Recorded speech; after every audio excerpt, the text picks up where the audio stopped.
Il est reconnu comme étant le plus jeune écrivain gabonais. En effet, à l'âge seulement de 19 ans, il met sur le marché son premier chef-d'œuvre littéraire, une œuvre qui défraya la chronique car l'auteur dépeignait une réalité totalement méconnue de l'opinion internationale. En classe de terminale, il interrompt ses études après avoir constaté qu'il évoluait dans une ville à 2 dimensions. L'auteur des Matiti, Hubert Feni Dongbang, d'autant plus qu'il est question de lui, se rend compte que la vie est dure et qu'elle est encore plus pour les enfants du Mapan. Alors, pour la première fois en 30 ans, l'auteur des Matiti fait son apparition sur le petit écran pour nous parler des Matiti de son enfance. Mais avant, regardez.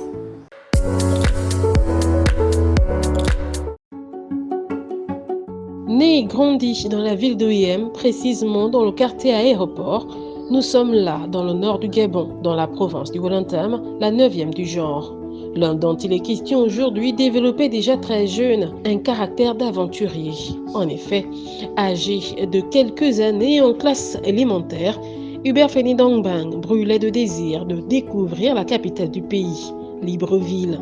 Dans ses rêveries, le petit garçon comparait cette ville à un lieu paradisiaque, mais très vite, il aura déchanté. Arrivé à Libreville, après l'obtention de son entrée en 6e, il découvre une ville bien loin de son imagination. Stupéfait, ahuri, décontenancé par ce que ses yeux voyaient, le jeune Hubert Feni Dongbang décida de rédiger une œuvre, les Matiti. Âgé seulement de 17 ans et en classe de terminale, il fait une fugue, puis abandonne ses études et va en immersion dans le Mapan. L'objectif étant de découvrir et connaître les réalités des gens du pivot. Aujourd'hui, Hubert Feni Dongbang, la quarantaine, est un promoteur culturel, mais également un scénariste. Au titre de ses œuvres, on compte la série culte gabonaise L'Auberge du Salut. Toutefois, les Matiti, œuvre désormais étudiée dans les lycées et collèges du pays, restera son premier chef-d'œuvre littéraire, mais également une œuvre légendaire ou mythique de la littérature gabonaise.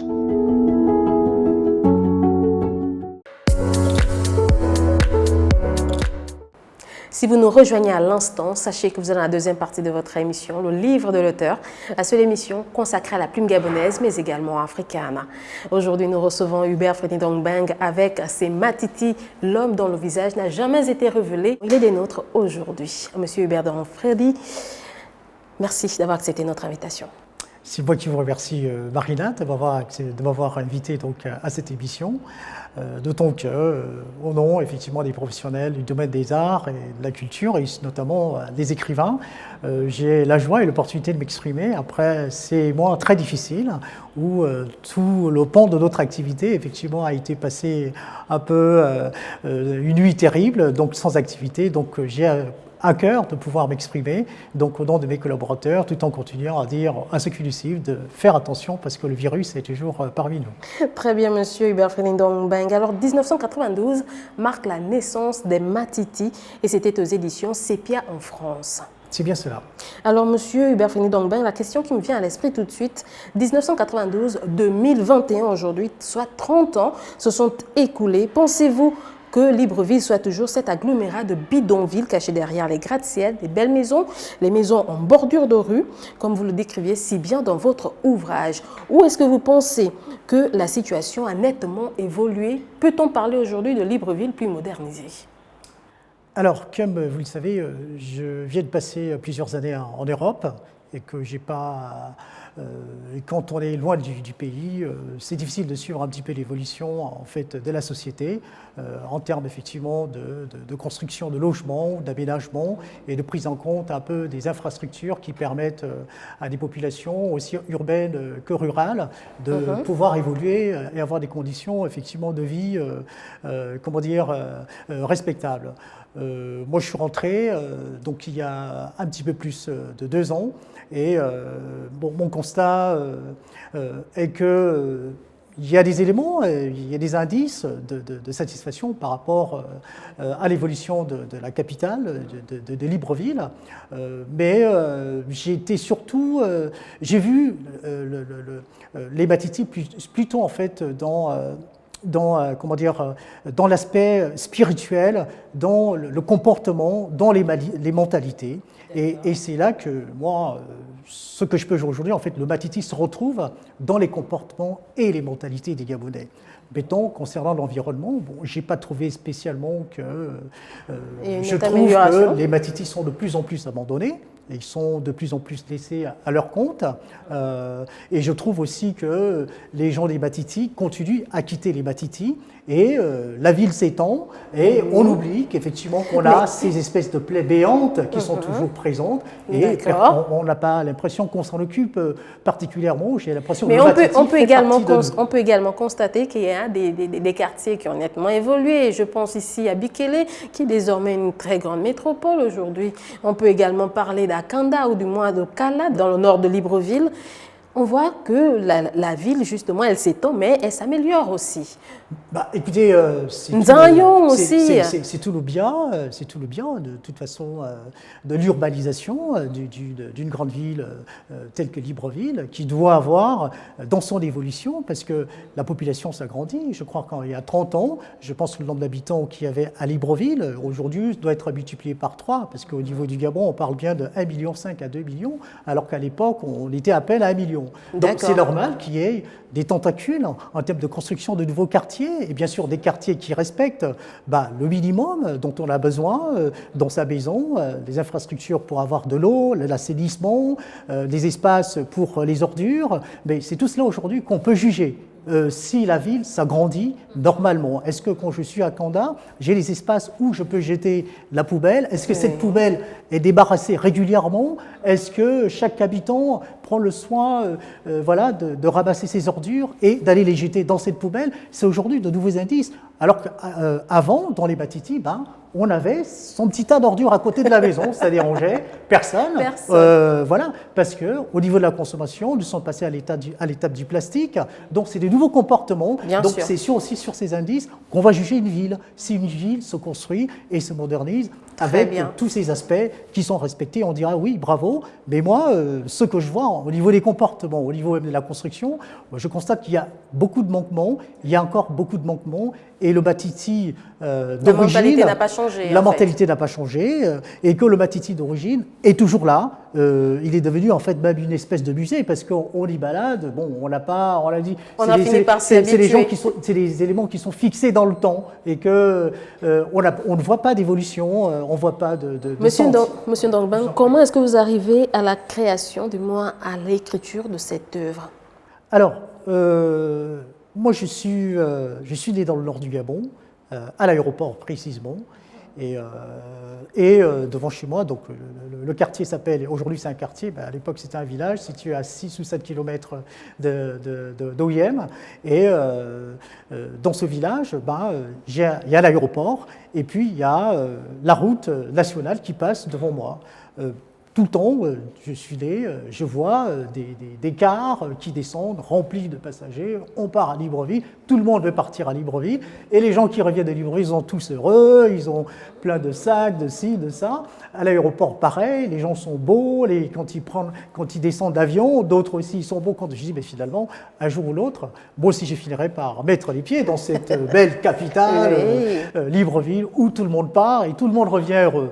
Mon heure arrive parce que j'ai fini mon cours élémentaire, j'ai mon CEP, j'ai mon concours, et donc je dois m'inscrire en 6e. Et mes parents me disent, écoutez, fini au village, donc maintenant il faut aller à la ville, aller s'inscrire dans un collège, dans un lycée. Et c'est ainsi que, j'ai décidé de rien, donc je monte dans la voiture. Et vous arrivez à Libreville. Et j'arrive à Libreville, et lorsque j'arrive à Libreville, malheureusement pour moi, nous arrivons la nuit. ce qui fait qu'on traverse la zone des PK, ou qu'on appelle les PK, dans le noir, ben je vois juste des scintillements comme ça, des toutes petites étoiles, et on m'avertit, non, on est déjà à Libreville. Alors je dis, ben oui, forcément, parce que ça, ces plantations de lumière, de néon, c'est quelque chose que je n'ai jamais vu.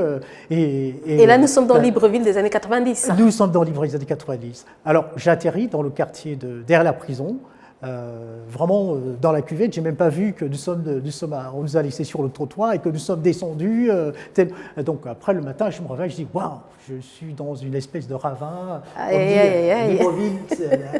On me dit là-haut c'est la mairie, mais il faudra repasser par le même sillon, retrouver le même sillon. Donc je commence à comprendre. En fait, ça me marque pas parce que je reste peu de temps là derrière la prison, peut-être 3 ou 4 semaines, et puis je repars parce que en réalité je fais mon cours, mon collège à Ndjolé, où je fais la 6e à 5e, donc je reprends le train, je quitte dès la prison 15 jours plus tard, et je pars à Ndjolé, je passe 2 ans à Ndjolé, de la 5e à la 6e, au CS de Ndjolé, et je reviens à Libreville. Cette fois-ci, changement de cap, quand je reviens, je vais habiter à l'échangeur du lycée d'État de l'Estuaire. Donc nous sommes dans le quartier qu'on appelle aujourd'hui Awassi. Ah d'accord, voilà. Un quartier résidentiel. Bon voilà, vous allez très vite comprendre mon problème. Et quand je reviens à Libreville, je tombe là. Je dis, mais je suis parti, j'étais au fin fond là-bas, dans le Madouaka, et là je reviens, je suis là. La maison se trouve juste en bordure du trottoir, je descends du taxi, j'arrive chez moi. Mon lycée, le lycée d'État de l'Estuaire, c'est à 5 minutes, et je regarde les voisins. Tout ce qu'on peut voir aujourd'hui, les Ukili, les Javinjoy, voilà. Bon, je me dis, bah là, il y a eu un grand écart là. Je dis, bon, et alors, là, nous sommes à 2 dimensions, voilà, dans une ville à 2 dimensions. Un grand écart. Et là, et c'est là que ça commence un peu à mûrir, bouillonner à moi. Je dis, il y a quelque chose qui va pas ici. Et puis finalement, un week-end, on me dit, ben, il faut aller revoir la tente où on avait été avant de partir à Ndjolé. Et je repars et je constate que non, en fait, elle y est toujours, dans cette espèce de ravin, de cuvette, dans une maison en planche. Et tout de suite, ça balance dans ma tête. Nous sommes un peu dans Ville Cruelle. Voilà, comment ça se fait une partie de la ville des Nantis, une partie de la ville des... Tout à fait. Et je suis en plein cœur de ça, sans rien demander. Moi, j'ai rien demandé. Monsieur Hubert Findongbe, en parcourant justement les pages de cet ouvrage, j'ai pu comprendre que vous faites une classification, 3 catégories de type d'enfants dans les Matiti. Première catégorie, ceux qui ont frôlé les bancs de l'école et qui malheureusement n'ont pas eu les moyens de pouvoir poursuivre leurs études et qui sont donc allés s'asseoir à la maison. Ceux qui ont frôlé les bancs de l'école, mais qui, pour une raison ou pour une autre, ont abandonné l'école. Troisième catégorie, ceux qui auraient aimé aller à l'école, mais qui malheureusement n'ont pas eu les moyens. Alors moi, j'aimerais savoir, dans quelle catégorie est-ce que vous vous classez? Est-ce que vous êtes un personnage de cet ouvrage? Comme j'étais en train de le dire, je ne suis pas un personnage des Matiti, parce que moi j'ai eu un parcours scolaire normal, puisqu'à 17 ans, je suis presque en train de passer mon bac, et j'étais le meilleur élève de ma classe. Donc c'est pour ça d'ailleurs que je me permets de dire que non, bon voilà. Vous abandonnez les études en classe de terminale, pourquoi? Ok, vous interrompez vos études en classe de terminale, pourquoi? Ça devient plus fort que moi, le besoin d'écrire. De vivre cette atmosphère de... Cette fois-ci, c'est vraiment la naissance de l'écriture. L'écriture qui me convainc qu'elle est la seule façon d'exprimer ce que je garde en moi depuis de très longues années, c'est-à-dire cette situation de Libreville à deux dimensions. Et ces populations que je continue à voir et sentir la différence qu'il y a vraiment de Libreville, le Libreville des Nantis, comme vous l'avez dit, et le Libreville de ceux qui sont effectivement dans les cuvettes, les ravins. Les gens sans avenir. Les gens sans avenir. Et je côtoie les jeunes, parce que à un moment, je repars effectivement chez la tante qui est là-bas et je rencontre 2 ou 3 jeunes et qui me disent, ben voilà, d'autres situations, c'est comme ça. Toi, au moins, tu as la chance, tu es en terminale, d'habiter un quartier, tu vas à la plage, mais nous, on est prisonniers ici. Donc, il faut faire quelque chose pour nous. Ah, ils se comparent même à des prisonniers. Tout à fait, tout à fait. Il faut faire quelque chose. Tu peux écrire et c'est là que ça commence à me travailler que, j'ai pas envie de dire c'est une mission. Bon, pour moi, c'est un acte citoyen, comme on pourrait le dire aujourd'hui, qu'il faut rédiger quelque chose sur cette situation. Et là, vous avez 17 ans. Là, j'ai 17 ans. Et là, c'est-à-dire que je suis vraiment en plein dedans. Et c'est le début de l'écriture. Oui. Et l'écriture arrive parce que au lycée, bon, je n'étais jamais fort en français, comme on dit. Bon, j'assurais mon petit 10 ou même mon petit 7 sur 10. Alors, j'y vais, grâce à un professeur de français à l'époque qui s'appelle Monsieur Barr, un Sénégalais, je vais apprendre à aimer la littérature française. Wow. Il me fait découvrir le commentaire composé. Et il me met une épreuve de commentaires composés et il me dit, bon voilà, je sens que vous pouvez vous exprimer dans cette matière. Et effectivement, à la fin, j'ai 18 sur 20. Wow. Et c'est là que je comprends qu'il y a quelque chose. Avant de parler de l'œuvre en elle-même, moi j'aimerais que l'on revienne un peu sur les faits d'injustice dont vous révélez dans votre ouvrage. Vous dites si bien que les enfants dans les Matiti rêvent de beaucoup de choses, entre autres de beaux vêtements, d'avoir de l'argent, sinon beaucoup d'argent. Ils rêvent également de belles paires de chaussures. Mais à côté de ça, on parle de l'injustice. Vous parlez de l'injustice, si bien que certains d'entre eux se lancent dans le banditisme, de la criminalité. D'autres deviennent des cool-mangeurs, comme vous le dites si bien. Alors pensez-vous que la société véritablement les corrompt? Alors, je ne parlerai pas de corruption. Donc, nous sommes... Je crois que c'est Thomas Hobbes qui le dit, hein, la société corrompt. Absolument, mais nous sommes dans le contexte en fait sociologique où il y a effectivement des conditions qui permettent à une population de devoir affronter un certain nombre de difficultés pour accéder à un certain bien, à un certain bien-être. Et en face, on a effectivement une population qui n'a pas à faire beaucoup d'efforts, donc voilà, ça vient tout seul, on est né là-dedans, on grandit là-dedans. Ils ont eu la chance d'avoir des parents. Hein. Et ces sentiments, et c'est là que naît cette espèce d'injustice qu'on se dit, mais pourquoi eux, ils sont là-dedans mais on ne pousse pas la réflexion plus loin, qu'ils ont eu des parents qui ont travaillé, qui sont cas dans l'administration, dans l'entreprise. Mais on s'est dit juste, c'est des enfants comme nous, mais comment ça se fait qu'eux, ils ont ça et nous, on n'a pas ça? En fait, l'injustice, c'est à ces niveaux, c'est pas tellement la société en tant que telle, mais c'est sur le fait de dire, moi, je suis un gamin, comment ça se fait que je nais dans ces conditions-là, alors que d'autres gamins, voilà, ils naissent dans d'autres conditions. Il se lève le matin, il se lave, on le dépose à l'école, on vient le récupérer, il mange tranquillement pendant que d'autres dorment affamés. C'est là que se situe l'injustice.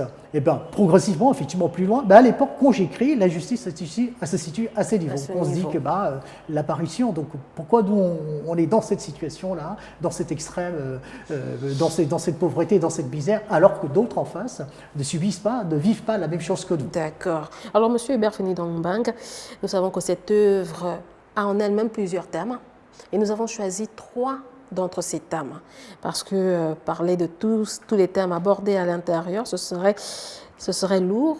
20 minutes, ce n'est pas beaucoup. Alors, le premier thème que j'ai bien pu déceler, c'est les filles mères sans emploi et surtout sans mari. Nous sommes à la page 64. D'abord, page 25. En réalité, ce programme quotidien est général, ce qui en est pour tout enfant des Matiti. Mais la dure enfance qui frappe tous ceux qui voient le jour dans les Matiti réserve des portions assez particulières et sans aucun doute, pire encore, pour tout enfant des Matiti qui ne sait où se trouvent son père et sa mère. À tout enfant des Matiti qui ne sait où se trouve son véritable père, enfant de père jamais vu ni connu. Les Matiti, et surtout eux, en savent quelque chose. Ceux-ci, les pères sont dans les beaux quartiers, en train de mener la belle vie, avec une autre femme et d'autres enfants, oubliant carrément qu'une partie de leur progéniture est condamnée à une dure enfance dans les Matiti. À la page 64, vous dites ceci. Dans les Matiti, femmes sans mari et sans travail, après avoir trouvé un premier mari et celui-ci disparu dans la nature, après avoir usé d'elle en octroyant un peu d'argent, alors Petit à petit, avec la galère, les Matiti, pour une femme qui ne travaille pas, elle trouve encore un autre mari, même mise en scène et même disparition. Une troisième fois encore, et finalement, ainsi de suite. Mais tous les hommes qui font d'elles leurs épouses bien adorées pendant quelque temps et puis disparaissent, après chacun leur laisse 1 ou 2 enfants. Qu'est-ce que vous voulez nous dire? Écoutez, j'écris... Est-ce qu'il n'y a que dans les Matiti que l'on trouve des mamans avec des enfants et surtout son mari? C'est un chapitre, effectivement, dans lequel, lorsque le livre est sorti, donc la junte, les mamans, nos mères et sœurs ont trouvé beaucoup à redire. Mais moi, à l'époque, leur situation, j'étais sensible à leur situation. J'ai 17 ans. Je me mettais la peau d'une femme qui se retrouve avec ses enfants et que personne pour les soutenir. Personne pour la soutenir et que personne ne vient voir les enfants et qu'elle se retrouve là avec 3 enfants, sans forcément une situation sociale, un travail, à s'occuper de ces 3 enfants. Je peux d'ailleurs dire aujourd'hui, c'est l'une des situations que je déplore beaucoup dans notre société parce que c'est un cas de figure qu'on continue à avoir dans notre société. Et je salue, et c'est ce que je voulais faire, dire à travers ces écrits, que je salue le rôle et le courage des mères, des jeunes mamans qui, sans rien, arrivent à s'occuper de leurs enfants. Parce qu'aujourd'hui, je pense que si avec un père en vadrouille, le ministère des Affaires sociales pouvait faire une enquête, une étude sur le nombre de jeunes filles, le nombre de mères, le nombre de jeunes femmes, le nombre de femmes qui élèvent seules leurs enfants, je pense qu'on aurait peur au Gabon. Deuxième thème, les enfants de la rue. Nous sommes à la page 26. Mais enfants des Matiti avec parents qui travaillent, enfants des Matiti avec père chômeur ou père jamais vu ni connu, enfants des Matiti avec mère sans mari et travail, tous sont condamnés à une véritable dure enfance dans les Matiti. Les univers en contreplaqué, en planche et en tôle de Libreville. Peut-être même, il faudra parler de ceux d'entre eux qui se trouvent tout à coup sans parents, sans famille, et à qui la seule chose qui reste est celle de descendre dans les rues de Libreville et de devenir en aussi bas âge des enfants de la rue. Des enfants de la rue de Libreville, la capitale gabonaise, qui passent toute leur journée à vagabonder dans toute la ville et pour que la nuit, ils viennent s'étendre et dormir sur un morceau de carton posé quelque part dans les jardins de la Pairie, au grand marché de Montboué, dans les immeubles abandonnés ou inhabités. Il faut aussi peut-être se poser cette question qui malheureusement ne risque pas maintenant d'avoir de réponse. Comment survivent-ils? Parce que c'était une époque... J'ai été vraiment très marquée par ce texte. Voilà, parce que c'était une époque terrible. La rue était hantée par le phénomène des cool mongers. C'était des jeunes qui ne rigolaient pas. Parce que après avoir passé une journée peut-être à consommer du chanvre indien, c'était des vrais démons qu'on pouvait rencontrer tard le soir en rentrant chez soi, que ce soit les populations des Matiti, que ce soit les beaux quartiers. Ils hantaient vraiment la ville et c'est seulement le lendemain matin qu'on en avait des échos parce qu'on ne les voyait jamais. Donc quelqu'un se balade dans la rue, tout de suite, un jeune sort de quelque part, arrache le sac. Et sans parler effectivement de cas de violence. Donc c'était vraiment, Libreville vivait dans une hantise de ces jeunes qui s'étaient regroupés en gang. Et donc le groupe le plus connu est effectivement les Cool Mongers. Et je voulais évoquer cela, je voulais comprendre. Mais en dehors de ces Cool Mongers, vous parlez bien de ces enfants de la rue qui n'ont pas de parents. Sont-ils forcément des cool mongers ou il y en a cette partie qui cherchent tant bien que mal à se nourrir et qui n'ont pas d'endroit où aller? Mais je pense qu'il y a une évolution somme toute naturelle à partir du moment où on a un enfant de la rue et qu'effectivement on n'a pas de cadre, on n'a pas d'encadrement, naturellement lorsqu'on grandit, on côtoie forcément ces groupes. Et c'était le cas à cette époque où un enfant qui dort dans la rue finira forcément par trouver un grand frère qui va lui dire écoute, bon voilà, si tu veux nourrir, tu veux avoir des vêtements, tu nous rejoins, et puis le soir, on fait ce qu'on a à faire, on te dira ce que toi tu as à faire, tout simplement. Troisième thème, inégalité sociale. Là, nous sommes à la page 96. Une façon de vouloir faire comprendre qu'un Matiti est exactement ce qu'il faut pour mettre en relief les profondes et importantes inégalités sociales que comporte la société gabonaise. Des inégalités sociales sans aucun doute maladroites parce que la société gabonaise, surtout elle, aurait pu les éviter. Pourquoi surtout elle? Je pense que je le dis à l'introduction, à partir du moment où on est Pays le deuxième pétrolier. pays en termes de PIB à l'époque, juste après la Libye, avec un PIB important, ça veut dire effectivement que la situation du Gabon à cette époque, c'est de se poser juste en termes de redistribution de richesses. Comment faire effectivement que cette manne financière issue du pétrole n'a pas su profiter à toutes les couches de la population, ou tout simplement comment on n'a pas pu organiser un développement en fait adéquat qui permet d'avoir des logements décents pour les populations, d'avoir du travail stable, mais je ne suis pas en train de... Là, une fois de plus, je ne jette pas la pierre aux gouvernants, parce que effectivement, donc, c'est des situations très compliquées qui échappent donc à un adolescent que je suis, mais j'essaie tout simplement d'alerter que, bon, voilà, comment faire, tout le monde veut venir au Gabon, tout le monde veut venir à Libreville, mais finalement, on a des cas comme ceux que j'ai décrits tout simplement dans le livre. Parlons maintenant de votre style scripturaire. Un style que j'aime bien parce que vous savez mêler l'humour à votre langage très familier. À votre langage très familier, vous utilisez les expressions comme shoes, balle pour dire shoes, chaussures, balle, argent, ou encore fringues pour dire des vêtements. Alors, est-ce là votre empreinte? Est-ce là votre empreinte ou est-ce que c'est parce qu'à ce temps, vous aviez 17 ans et que le langage n'était pas encore aussi élevé que vous l'êtes aujourd'hui? Je pense que c'est à chacun sa génération. Donc je pense qu'à cette époque, le langage des jeunes, c'était celui-là. Ou est-ce que c'est une façon pour vous d'inviter le lecteur à vivre avec vous le moment? Disons que en arrière-plan, il y a une façon, d'écrire. J'avais fait un choix d'écrire ou de raconter les Batiti comme si c'était un conte. D'accord. En fait, bon, c'est quelqu'un qui me l'a révélé un jour. En me posant un petit peu plus de questions, que effectivement, moi j'étais bercé par l'Omvette. Et lorsque, comme je vous ai décrit, que j'ai vécu dans un village, et à chaque fois, on nous invitait au corps de garde à aller écouter l'Omvette. Et le conteur de Vette a cette magie qu'il vous tient en haleine. Très bien. Il revient toujours sur les péripéties, les épopées et les chants, mais il lâche jamais son objet. Monsieur Ndongbang, alors pensez-vous pouvoir réécrire cette œuvre aujourd'hui si on vous le demandait? Je pense que les Matiti, en tout cas ce texte, c'est une partie de moi. Je crois que je ne vais pas me lancer dans une aventure qui va m'arracher le cœur, parce que voilà, c'est beaucoup de tension, c'est beaucoup d'instantané, c'est beaucoup de ressentis très spontanés que j'ai rassemblés dans ce texte. Donc c'est me demander de me couper le bras, donc de réécrire les Matiti.